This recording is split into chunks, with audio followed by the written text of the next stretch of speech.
an EMT, which by the way stands for Emergency Medical Technician. I want to help decrease failure rates for NREMT, for EMT school, for paramedic school. Watch these videos, watch this content, and believe me, you will start to understand EMS medicine. Anybody out there that wants to serve their community as an EMT or a paramedic should be able to do that, and I'm here as the paramedic coach to help you achieve that. Hey everyone, what's going on? It's Evan here, the paramedic coach, and if you're new here, be sure to hit the subscribe button down below and tap the notification bell. What do EMTs do? Well, where they work. The most common place you're going to find an EMT, which by the way stands for Emergency Medical Technician, is going to be working on the ambulance. Now there's many types of ambulances, right? There are fire department ambulances. There's what we call private ambulance, which is basically a business, so a for-profit business ambulance. There are also county, city, meaning like local, regional EMS agencies, right, that are government run. And also you have hospital-based EMS as well. So let's say it's a local hospital and they have an EMS wing and you work for the hospital that has ambulances, right? And then finally, obviously, there's volunteer ambulances. So there could be ambulance corps, stuff like that. That's going to be your volunteer ambulance service. Now, the difference, there's 911 EMS, which everyone knows. You call 911, it's an emergent service. And there's non-emergent services. So, non-emergent EMS, we call that IFT, which is inter-facility transport. So, for example, that could be taking someone to and from dialysis. That could be taking somebody from a hospital to a nursing home, right? That could be taking someone to a medical appointment and then taking them back, but they need the stretcher in the ambulance, so that's where you come in, right? So, some places do both.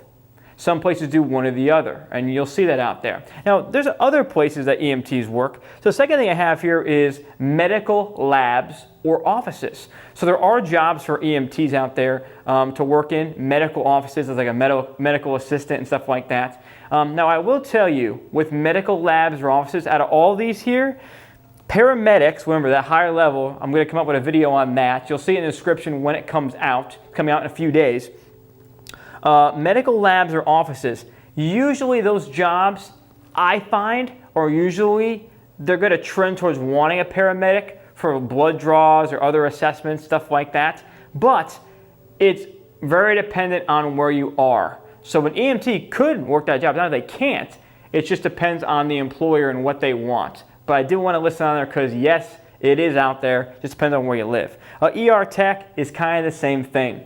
Some places will want paramedics. Some places go, you know what, we're cool with having an EMT and then we'll train them on the job if we need to, right? Now down here in the bottom, my final two, I have stuff like camps. So like summer camps, for example, usually a EMT on shift, especially out there in more of a rural area.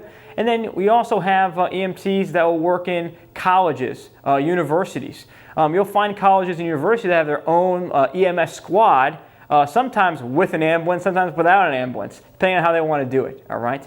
And then also here we have standby events.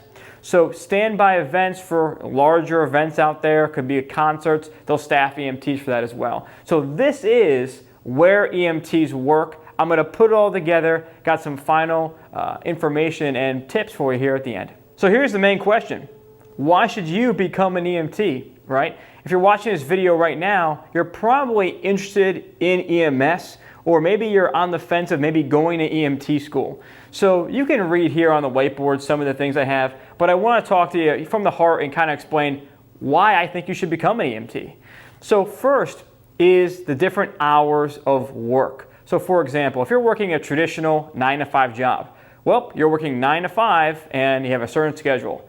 With EMS, especially in larger organizations, you will have more availability to have different types of schedules. Maybe you like to work overnights. Maybe you want to work days. Maybe you want to work evenings. Maybe you want to work a 6, an 8-hour, a 24-hour shift. Maybe you have a side business or you have a side job and you want to work that in with your main job being this, right? There's so many different things you can do with a non-traditional schedule, okay?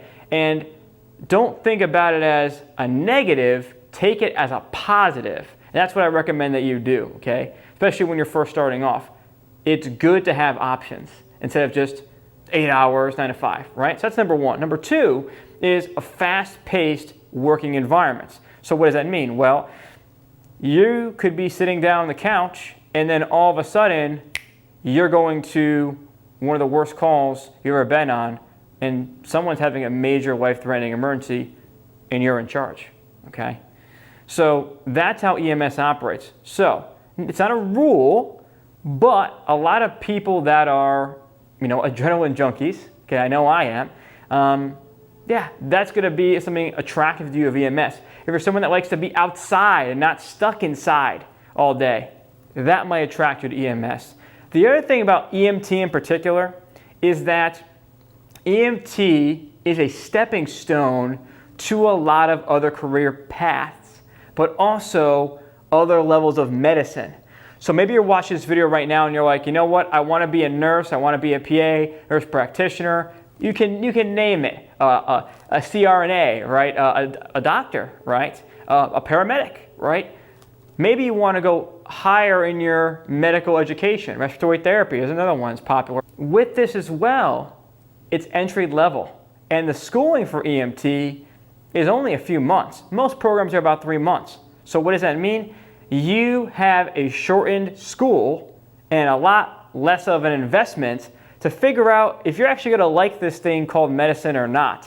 So think about that as well. That's a big bonus of becoming an EMT, right? 3 months, it's a lot cheaper than going to 4 years of school and then figuring out, I don't like this, or I love it. And if you love it, continue on. But now you've gotten experience and you've boosted what you're doing, you see?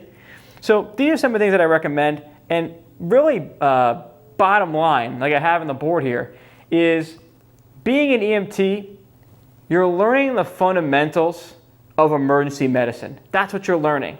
So maybe you're somebody out there right now and you just want to be able to protect and you want to be able to be there for your loved ones. If there's ever a medical emergency, you want to be that go-to person.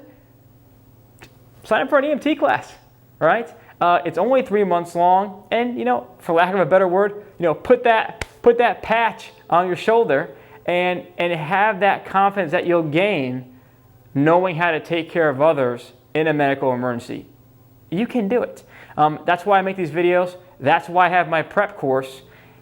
This is why I do what I do, and that's why I'm here as your paramedic coach. So with that, my friends, if you are one of these 3 people, if you are getting ready for EMT school right now, could be advanced EMT, could be even paramedic school, or you're in school right now and you want to learn more, you want to get more confident, maybe you're struggling, you want to answer some burning questions, you need to get answered, you got to figure this out.